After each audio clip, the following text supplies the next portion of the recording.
Colonel Rob Manus has a lifelong record of providing dedicated service to this nation. Having worked his way up from the enlisted ranks to full colonel, he served our country for more than 32 years. He has served as a bomber squadron commander, bomb disposal technician, Joint Chiefs of Staff Operations Officer, assisted the National Security Team with the campaign plan for the global war on terrorism. He authored the first theater nuclear war plan and served as the Vice Commander of America's largest airborne intelligence wing. Colonel Rob Manus is a true American hero.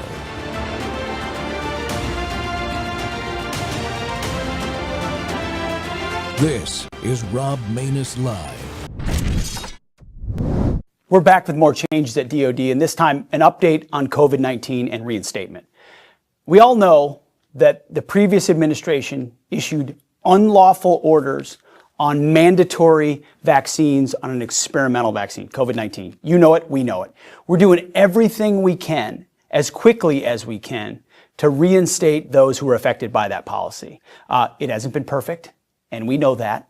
We're having an ongoing conversation with you to get it right, working with the White House as well. We want anyone impacted by that vaccine mandate back into the military, people of conscience, warriors of conscience, back in our formations. We hear you, and we're working to get updated guidance as quickly as possible. So kind of here's where we are on more guidance we're providing right now. So in January, the president issued his executive order. We jumped right on it. In February, I directed the department to take corrective action regarding this specific department's unfair, overbroad, unnecessary COVID vaccine mandate. You know, we apologize then, apologize now for how it was done, and we want to fix it. So today, I'm signing a memorandum that directs the Undersecretary of Defense for Personnel and Readiness to provide additional guidance to the boards that are reviewing these cases concerning the review of requests from service members and former service members adversely impacted by COVID-19 vaccine mandate. The guidance also will facilitate the removal of adverse actions on service members solely for refusing to take the COVID-19 vaccine, including discharge upgrades, and less than fully honorable discharges for individuals separated for refusing to take the COVID-19 vaccine. So we're trying to scrub all that, clean all that up. We'll also facilitate appropriate remedies for service members who have suffered additional career setbacks resulting from the previous administration's unlawful vaccine mandate.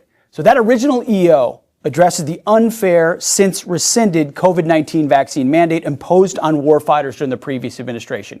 We know how bad it was. You know how bad it was.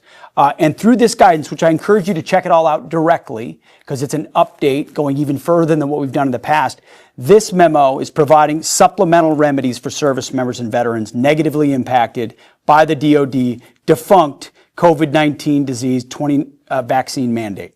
So more guidance here that we think is really important in getting this right, and we welcome you all back as quickly as possible.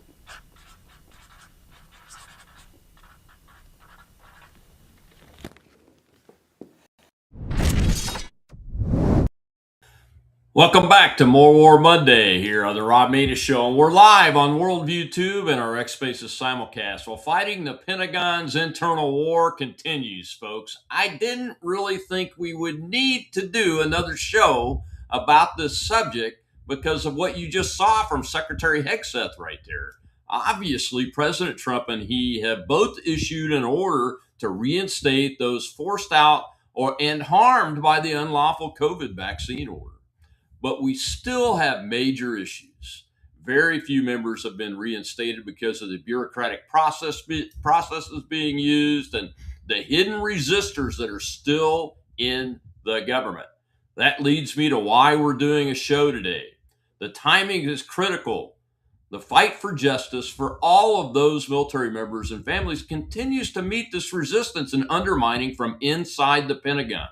My guest today is involved in that and has become a victim of such actions, even though he got a favorable outcome from the Air Force Board of Military Records Corrections. But that wasn't enough to get past the resistors, and he faces forced retirement in just a few days. Brigadier General Chris Sage serves as Special Assistant to the Commander for Joint air power, space, and multi-domain operations, the NATO Air Command, and is originally from Newport News, Virginia. He was commissioned in 1994 as a graduate of the U.S. Air Force Academy. He's commanded multiple times the 389th Fighter Squadron, the 389th Expeditionary Fighter Squadron, the 366th Operations Group at Mountain Home, Idaho, the Gunfighters, the 4th Fighter Wing, the 332nd Air Expeditionary Wing. The general's assignments are a mix of joint operational and training tours, culminating in 4,600 flight hours, and as an operational F-15E fighter pilot, he has over 1,200 combat hours and participated in Operations Northern Watch, Deliberate Forge, Allied Force, Enduring Freedom, Iraqi Freedom, and Inherent Resolve. And I'm sure there's more to that list. And he joins us today.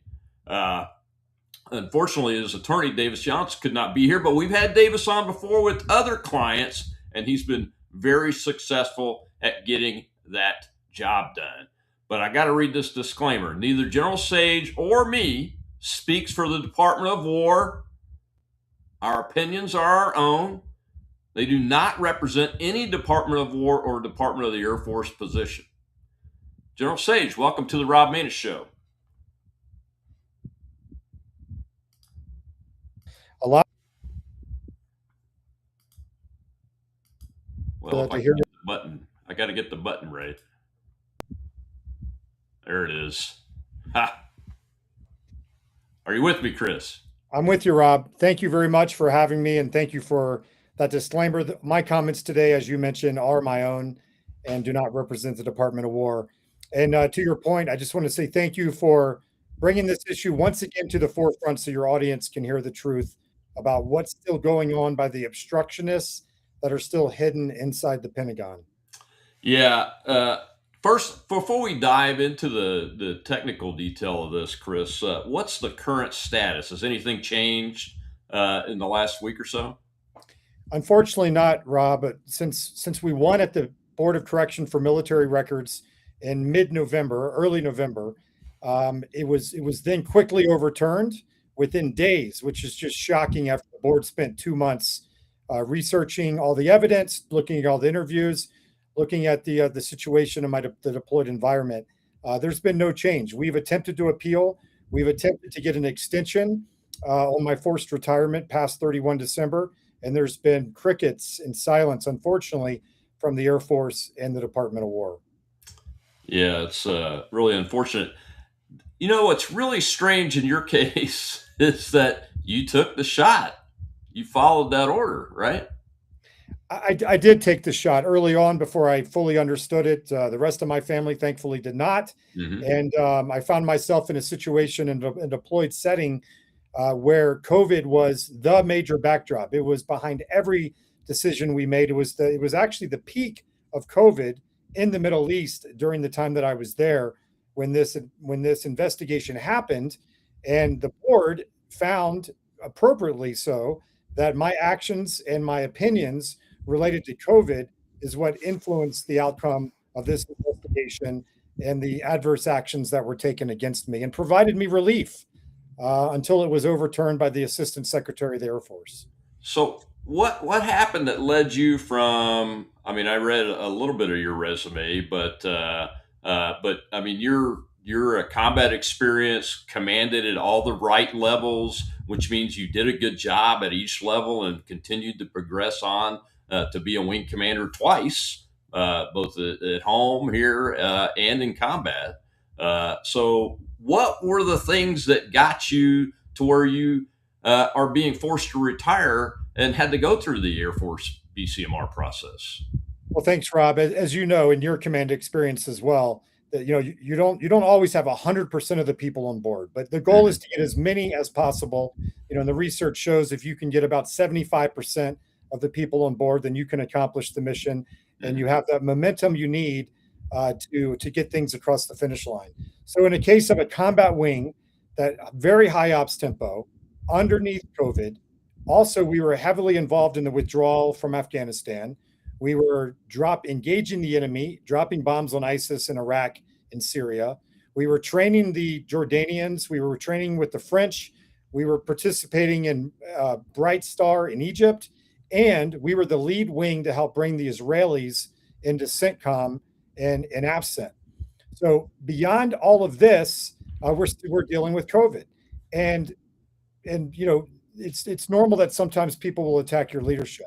And in this case, it was an individual at my wing that basically filed a IG complaint against me. I didn't think much of it because we knew we had acted with integrity, and we had followed the law, and we had followed the regulations and the intent of my commander. All 7 of these allegations, Rob, to include hostile work environment and about 6 allegations tied to fraud, waste, and abuse, they were all thrown out. However, the investigator then took comments from a very small cohort of disgruntled officers and created a brand new investigation against me. Once again, under the backdrop of COVID. COVID was a very big part of the investigation and the report. And this investigator who investigated me and the wing from his air-conditioned office in the Pentagon never visited the base, never knew what the environment was like, never talked to any of the 29 witnesses that I recommended, except 4 that he had previously talked to. So he basically violated the statute by not investigating my witnesses. He never visited the base. It was just a sham. And before I pause, the reason I can tell you it was a sham was because my command chain at the time did not fire me. They encouraged me to keep doing good work. They visited numerous times, realized that there was no smoke, no fire, left me in command, gave me a medal at the end of my tour, my deployed tour, said great things about me, pushed me for promotion. And then when I returned back to NATO headquarters, my new chain of command, my U.S. chain of command, looked at all the evidence and decided to take no action against me, which is why when the board eventually overturned this investigation, it made sense. But what is shocking is that the new Assistant Secretary of the Air Force for basically personnel, manpower, and reserve affairs overturned the board's results. And when you look at the letter, Rob, you'll see that he'd only been in the job for a few weeks. It was the lawyers that wrote the letter that for some reason had been fighting my case for 4 years, were just opposed to me continuing on and taking a win in this manner. Yeah, and I don't think you mentioned it, but that promotion recommendation that you had coming out of this command tour that was in question resulted in you being selected for your second star, didn't it? So no, Rob, that's a great point. Actually, I'd been put in for a 2-star before I even deployed, and I was selected while I was deployed for 2-star promotion. My downrange command and then my follow-on command continued to support that effort, and I was promoted. Later, when we found out that the last administration, the Secretary of the Air Force, Kendall, Lloyd Austin as the Secretary of Defense, recommended to the President of the United States that I get stripped off that promotion list. And it was done with the auto pen. So I'm sure we'll talk about that here in a minute. But then my chain of command actually tried to get me promoted again, get me put back on the promotion list. So my chain of command all the way through this, from before, during, and then after, I've been very supportive.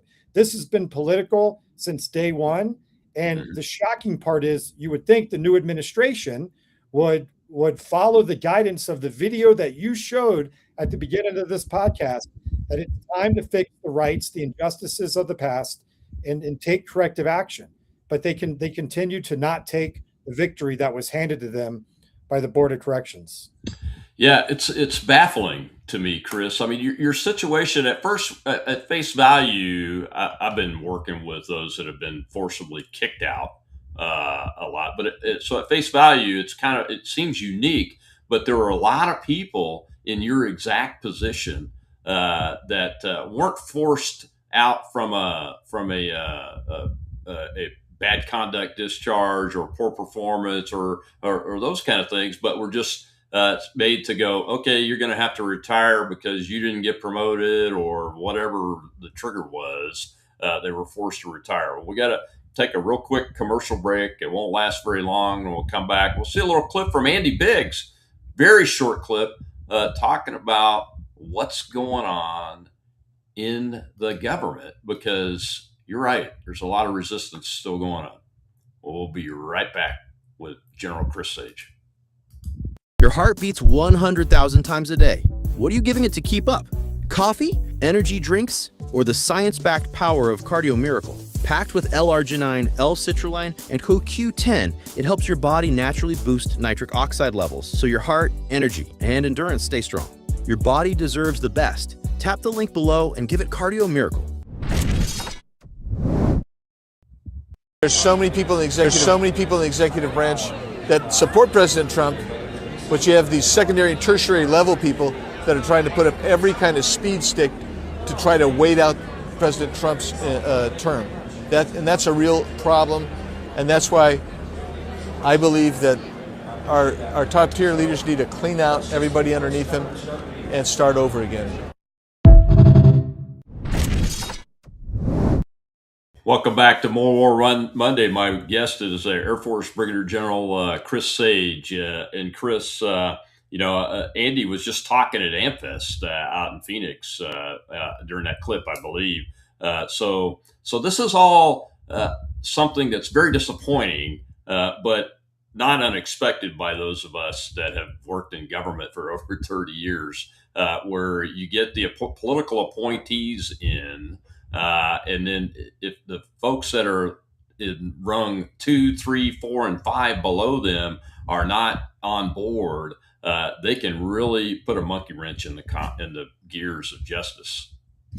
Rob, you're exactly right. We see this over the last 4 years throughout my case.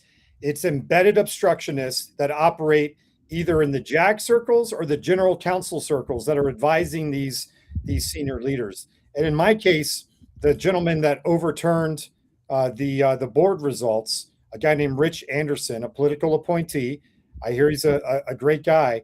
But, the board looked at my case for 1.5 to 2 months. And then within 6 days on the calendar, 4 business days, Mr. Anderson overturned my case. When you read his letter, it's written in unbelievable amount of legalese. It's obviously written by the lawyers, and it's the same lawyers that have been fighting us the whole way through for the last 4 years.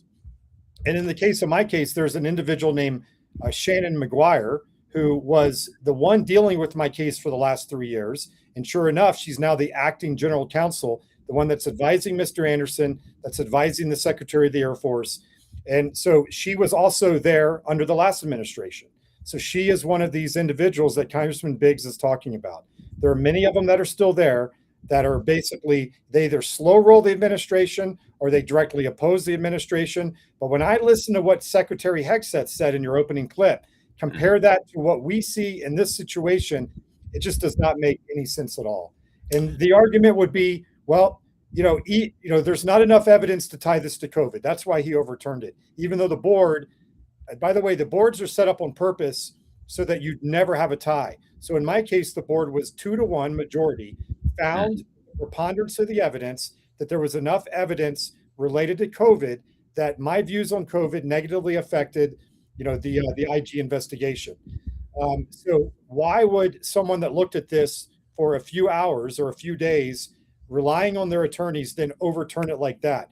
That violates the intent of Secretary Hegseth's speech that we just watched, and it violates the 7 May 2025 memo that Mr. Tata's office put out to basically fix the injustices of the past. Yeah. So that was the excuse Anderson had on his letter, is that it's not tied to COVID. Correct. The board found with all the evidence that it was tied to COVID. Because the reality is, Rob, a few quick examples. When I first showed up, our airmen there was probably 10 to 12 airmen that were sick with COVID, and they weren't feeling very well. So they put them in an isolation tent, which is, was bizarre to begin with.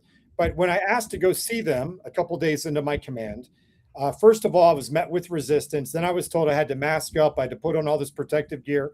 I had to put gloves on. I had to put a shield on. I didn't put the shield on, but I'm going in the tent. When I got in the tent, I took the gloves off and I shook their hand. The medical experts, were about to flip out that I did that. And I looked at them and said, look, it's just a virus. I'll just wash my hands afterward. It's no big deal. But the crazy thing, Rob, is there was barbed wire around the isolation tent. When I asked why, they said, well, it's to keep them in the tent area and it's to keep everybody else out. And I immediately ordered, we're tearing down the barbed wire. these airmen are sick patients, they're not prisoners. So that's just one of the many examples of the actions I took that really infuriated those that worshiped the COVID mandate, which unfortunately some of these people working under me fell into that category.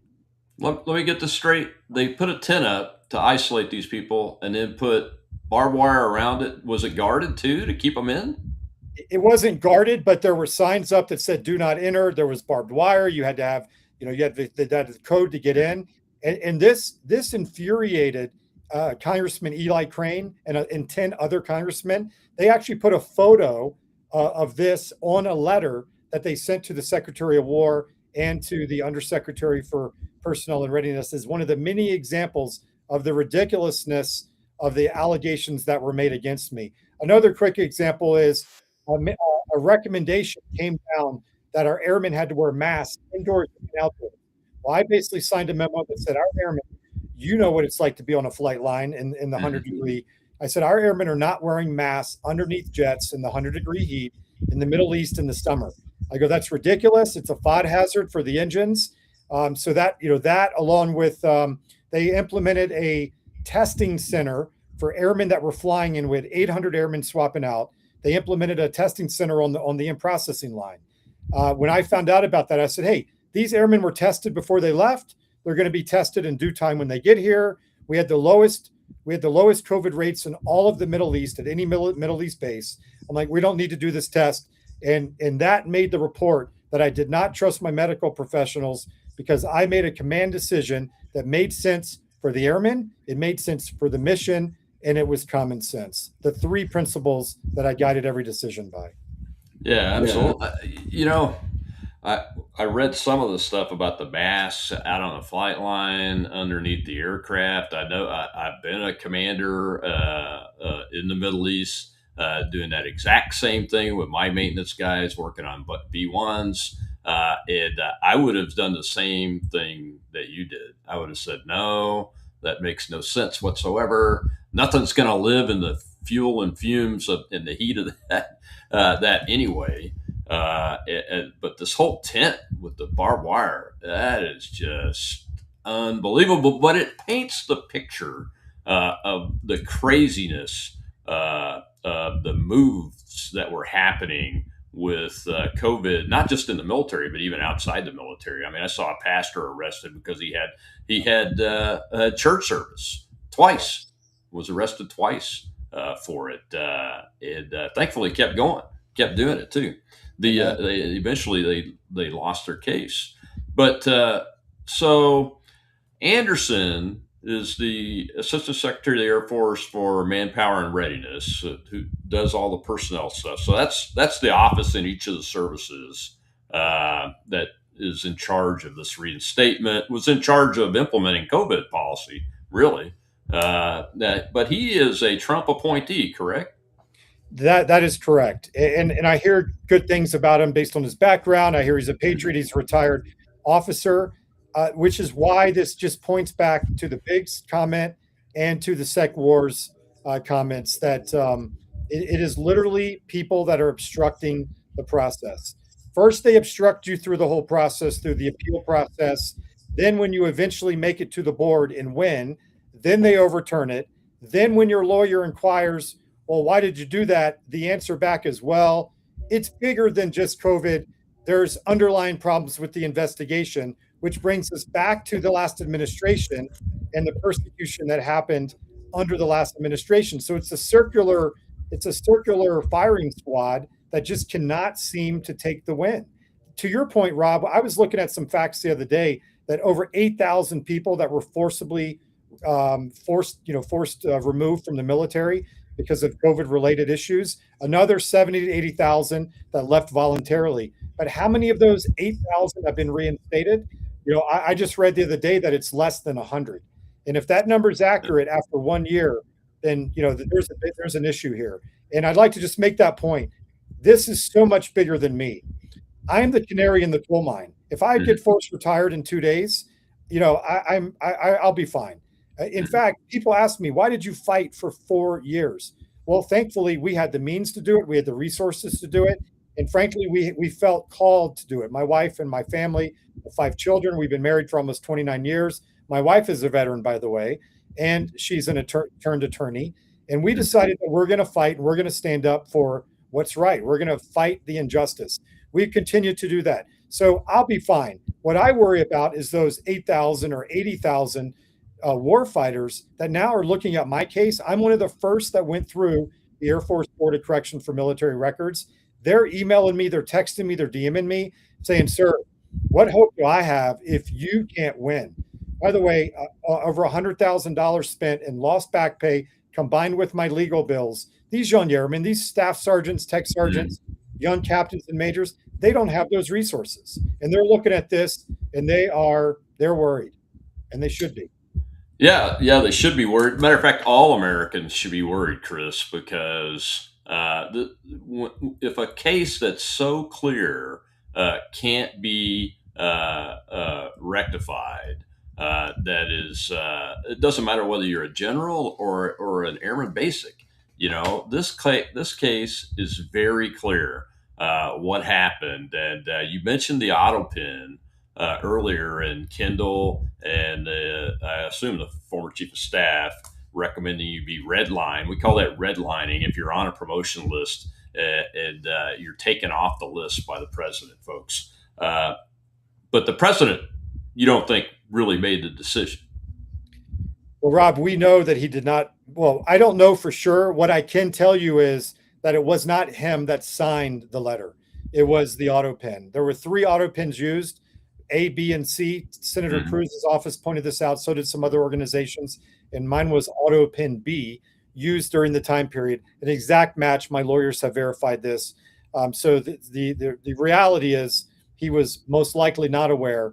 And the reason why this is significant is because on November the 28th and again on December 2nd, the current president of the United States, the current commander in chief, basically nullified and voided all official legal actions that were taken by the last president. That includes the memo that stripped me off the promotion list. And you're correct. The correct term is redlining. I will give my military chain of command credit.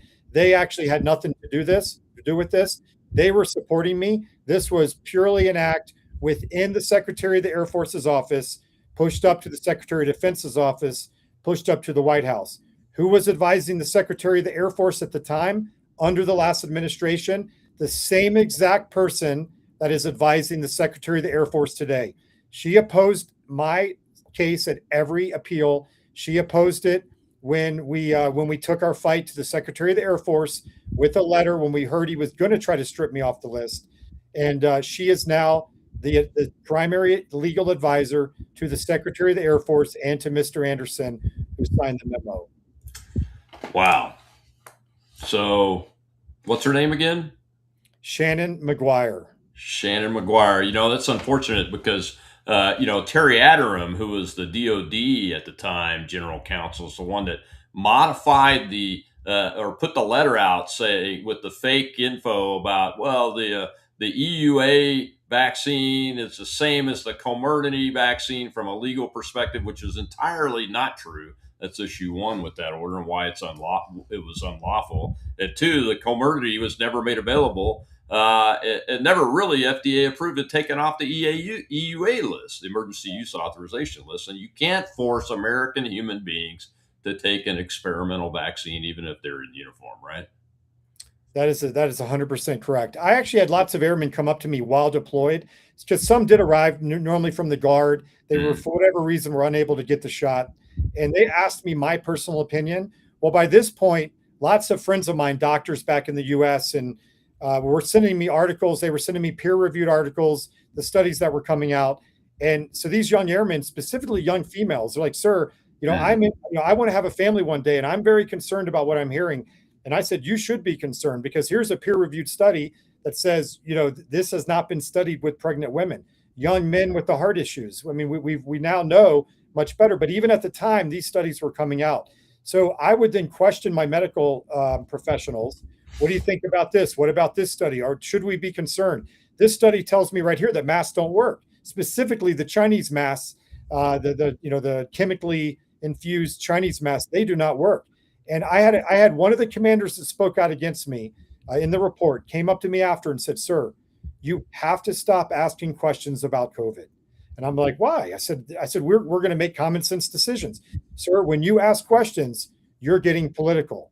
And when that happened, I realized that for me, it was common sense and it was just being a good commander. For that individual, it was a religion. And I was questioning his religion.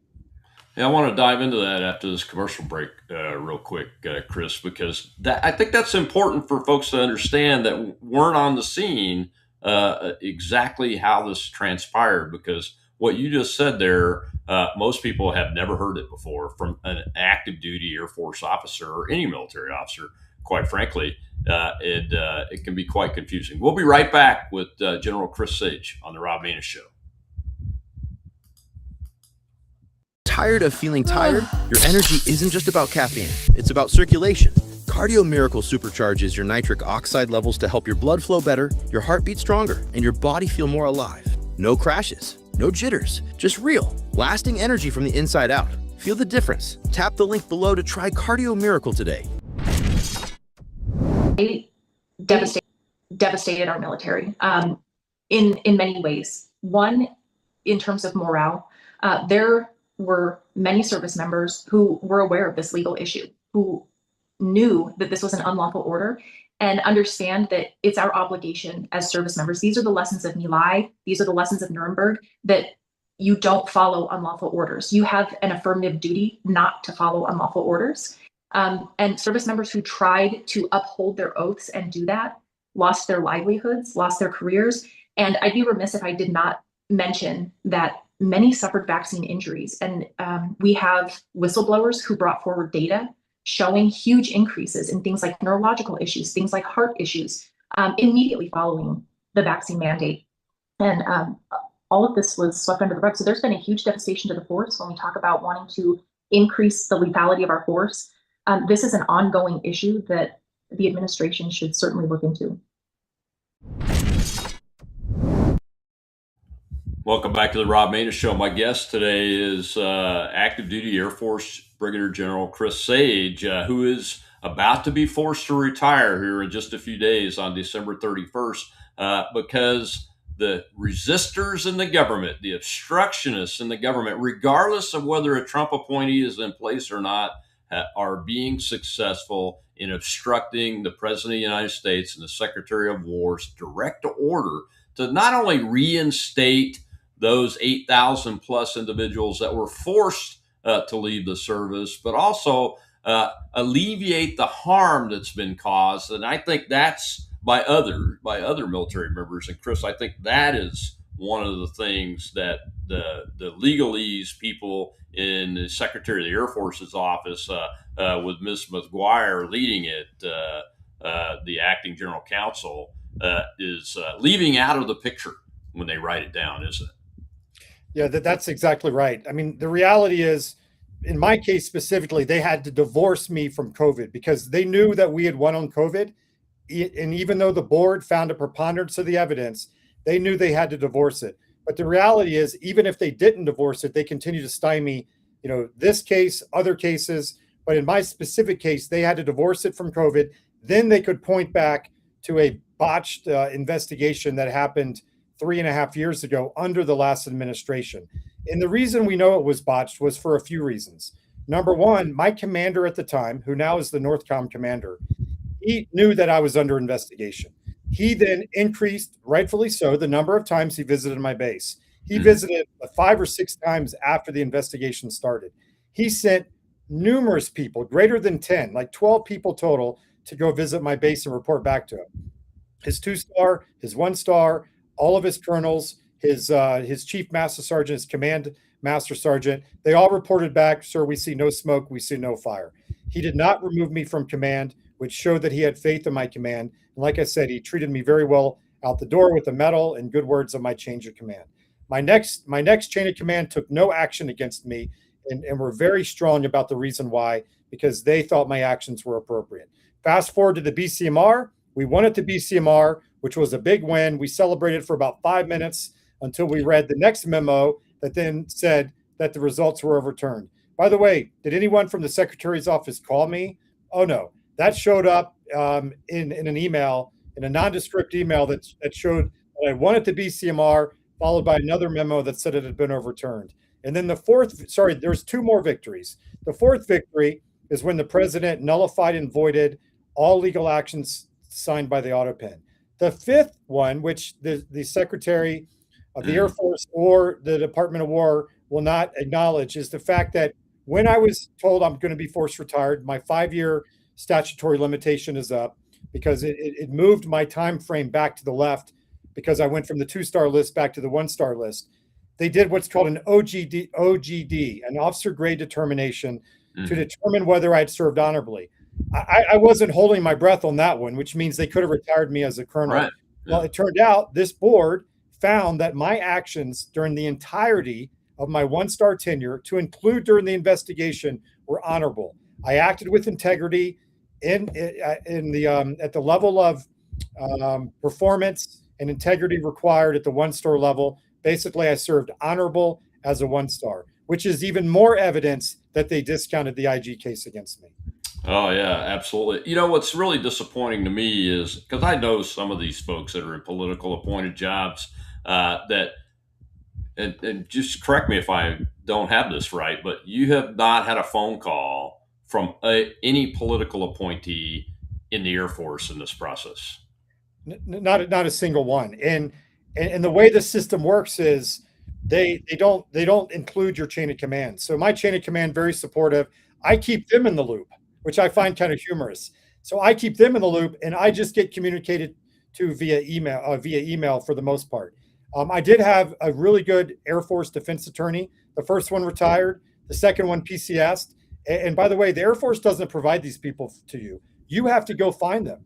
I had to search and make numerous phone calls. Thankfully, I had some mentors, 4-star, 3-star mentors that connected me with an office that then said, well, we can loan this defense attorney to you part-time. So I went through 2 of those, and then I basically was on my own for a year with my old JAG. She's retired. She was very helpful, kind of pro bono. Then I finally hired Davis Johnson once I realized I'm being outgunned here. Once I saw that they were able to overturn the BCMR results in the number of days, using their legalese gymnastics, I then hired Davis Johnson. Now we've gone on the offensive to try to get the word out. And like I said, I can afford to pay Davis Johnson. I'm very blessed after 31 years. I really worry for those young airmen that don't have the means and the resources. I share your worry, my friend. I mean, that's one of the reasons why I wanted to get you on, because you're not just speaking for you, you're speaking for thousands and thousands of, in the Air Force's case, airmen that were unceremoniously, unfairly treated, unceremoniously either got the boot or had to leave because they knew they were going to have legal issues and those kinds of things. And it's just heartbreaking because most of those young folks, they have $0, and unless somebody will take them pro bono, and I know attorneys are doing that, but it's tough to get them linked up with them in a timely manner. We got some questions from the audience, from the live audience. Let's go ahead and take one. Go ahead, Shell.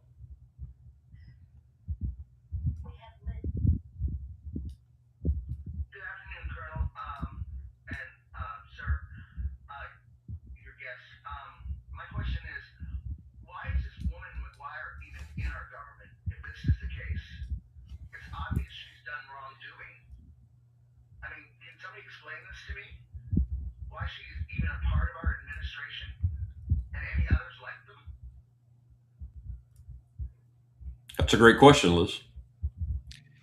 And Rob, if you'd like me to answer that, I think this is where Congressman Biggs, I mean, he hits it right in the bullseye.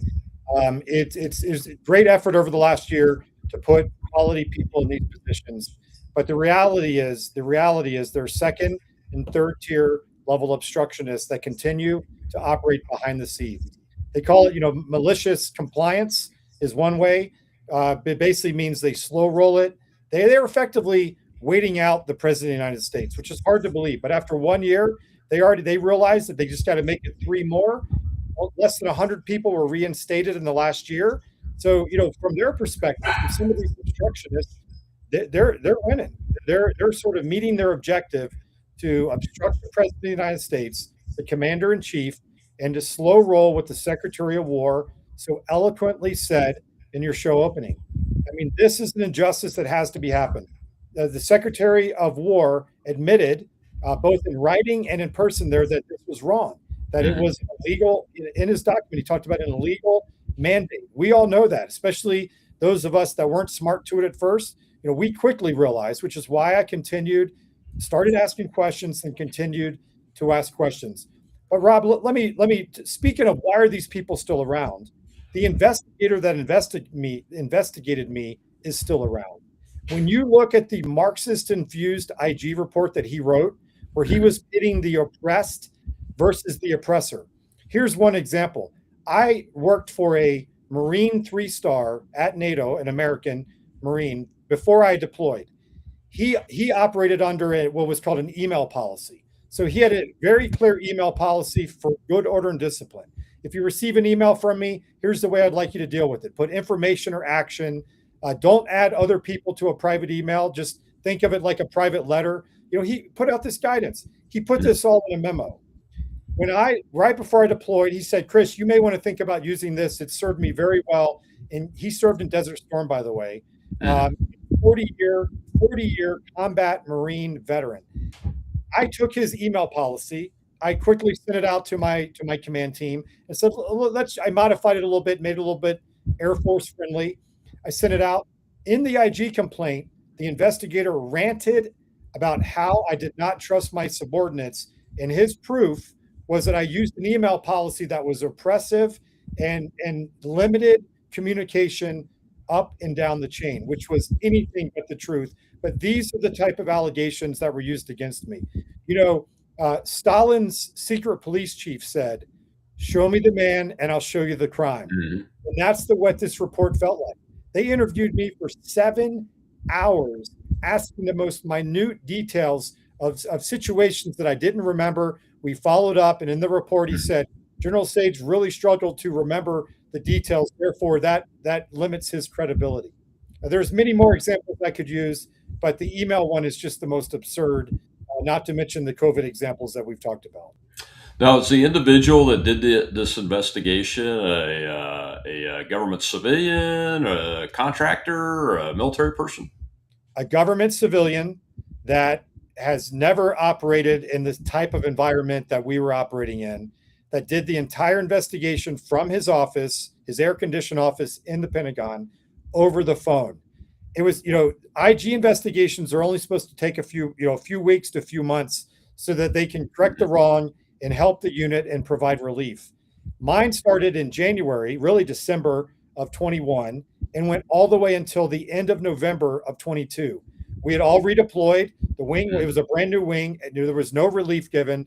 There was nothing, no conclusions reached, except for the fact that he substantiated an allegation against me that my next chain of command effectively threw out. But once you have that black mark on your record, Rob, you know this, you can't recover.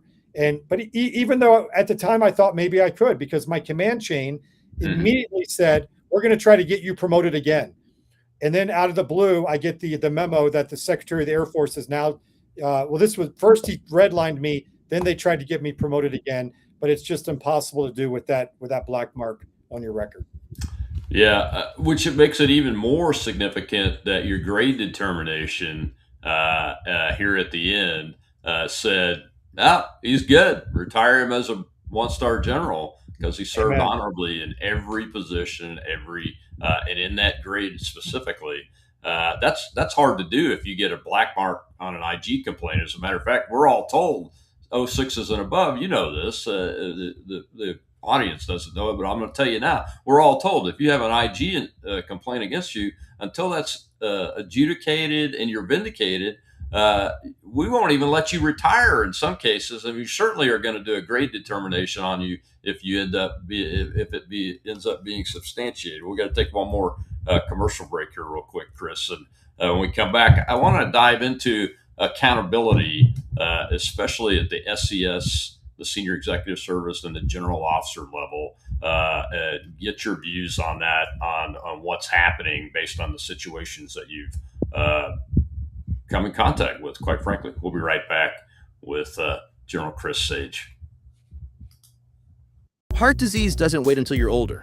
It starts now.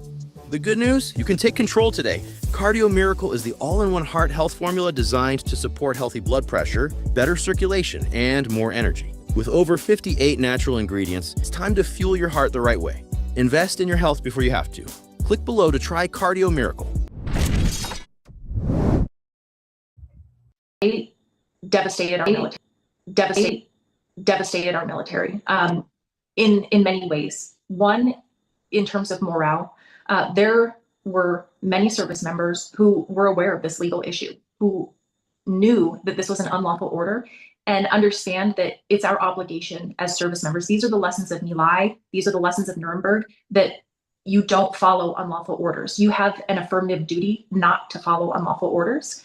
And service members who tried to uphold their oaths and do that lost their livelihoods, lost their careers.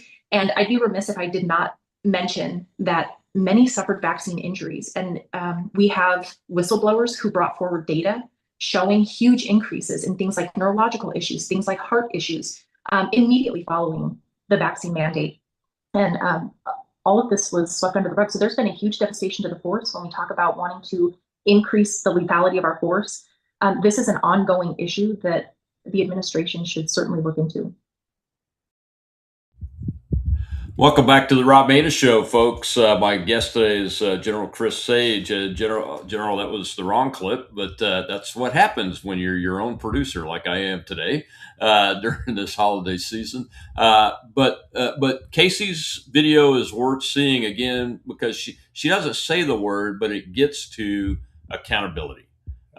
The loudest message that I keep hearing from the force. No, it doesn't matter what uniform they're wearing, whether it's even in the Coast Guard or the Merchant Marine, is accountability amongst the generals and admirals and the senior executive service. Because I'll just tell you, I know about a situation where a deputy assistant secretary in personnel policy, her position has been changed from a political appointee to a career position, and there are SESs that are protecting the person in that position, and they're a Biden holdover, and we're an Obama appointee before that. Personnel policy. I mean, that position is responsible for recruiting. It's responsible for promotion. It has a major say in where men and women that are wearing stars get assigned, what jobs they get, which translates to whether the president's orders are going to be followed or not, his lawful orders are going to be followed adequately or not, or whether they're going to be resisted.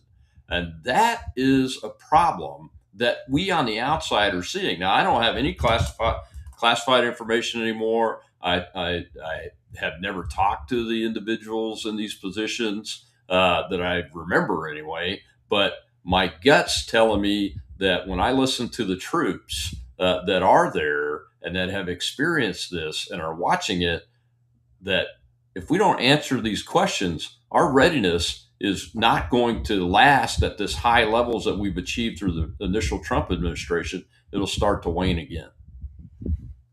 And Rob, that's exactly right. General Flynn just put out a post a couple hours ago where he said 2026 needs to be the year of accountability. And that's exactly right. The president has been very clear, but now it's actually enacting that down into the different departments. Have people been held accountable? I don't know. It seems a little thin on the accountability side. Both on the general officers, the senior JAGs. They did dismiss a few of the JAGs, but we all know there are layers and layers of people below them that fully supported the mandate and the illegal policies, and that just hammered people. Another great example is in the IG. When some of these airmen, and war fighters were being harmed or were being attacked, if you will, were being unfairly treated, at certain points in their defense, what they were advised to do was to file IG complaints. In many of these cases, the IG complaints were just dismissed. Mm-hmm. So the IG, specifically in the Air Force, and I'm sure in the other services, was the IG system was complicit in basically harming the airmen that were kicked out, or that were mistreated, that were slow rolled, etc. And you brought up a good point earlier today. It's not just about court-martialing people, which happened to Lieutenant Bashaw and others, Mhm. or people that were effectively not allowed to re-enlist, or people that were forced retired. But it's also about how you get ostracized.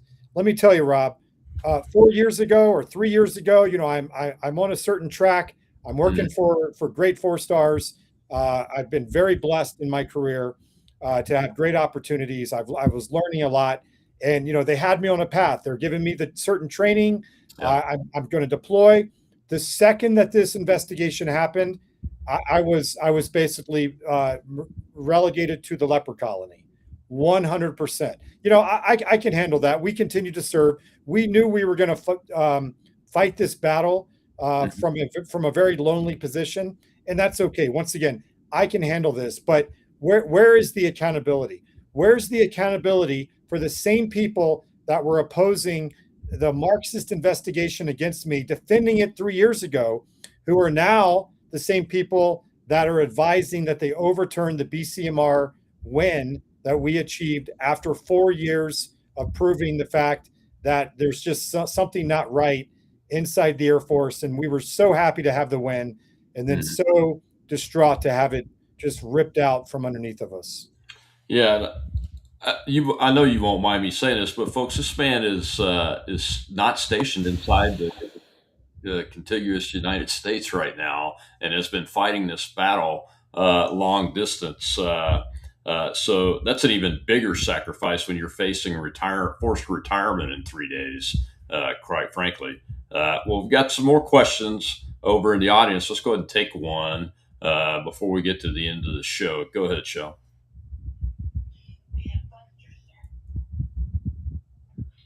Thank you, Sean Colonel.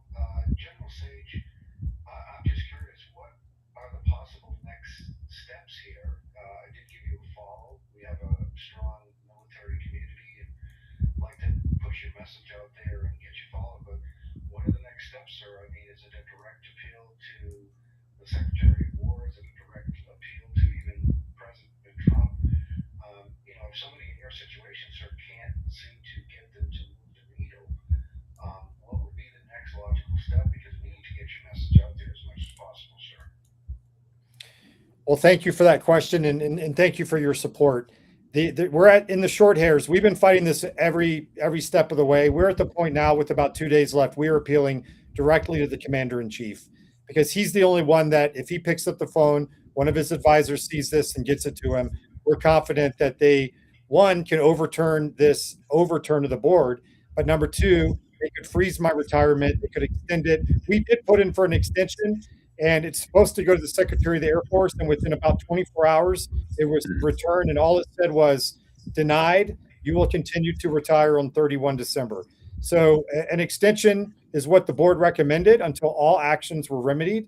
The Secretary of War has the authority to overturn this, and the President of the United States has the authority to overturn this. So that's our appeal to the president. We've had really good press. We've had Cross-Politic write articles. We've had Gateway Pundit. We've had Breitbart. Stars and Stripes is actually coming out with a great article, I think, tomorrow, as well as a few other outlets that are putting their articles together at this time. So we're very thankful for the support we've had. Libs of TikTok came up on the net and reposted a short video that I made that's going viral right now. It's actually, I never thought I would be pinned on Libs of TikTok, but I'm currently the #1 story as we speak, and I'm very thankful for the support that they've given me, because they see the injustice. The owner of that platform, she sees the injustice, and she jumped on this in a heartbeat, and I'm so thankful. So I appreciate the support of your audience, Rob, and I welcome any support and amplification they can provide. All right, absolutely. Well, I've got one more question over there. I'm going to go ahead and take it real quick before I get to my last question, Chris. Go ahead, Joe.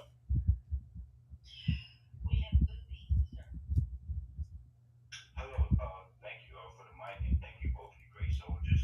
What my concern is a personal family matter. My cousin, last year we went down to DC. He just got promoted in the Army for Brigadier General, right? So it was a great ceremony. But my thing is, about 4 years ago, I was looking at a program that was very informative, and it was a high ranking, very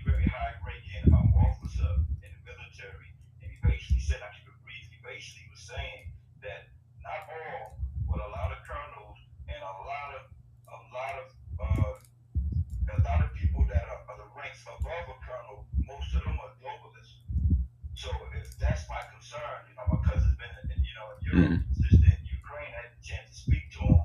But if that's in fact true, if they're more globalists, aren't they following globalist policies and don't really care what you guys think, not excluding yourself, and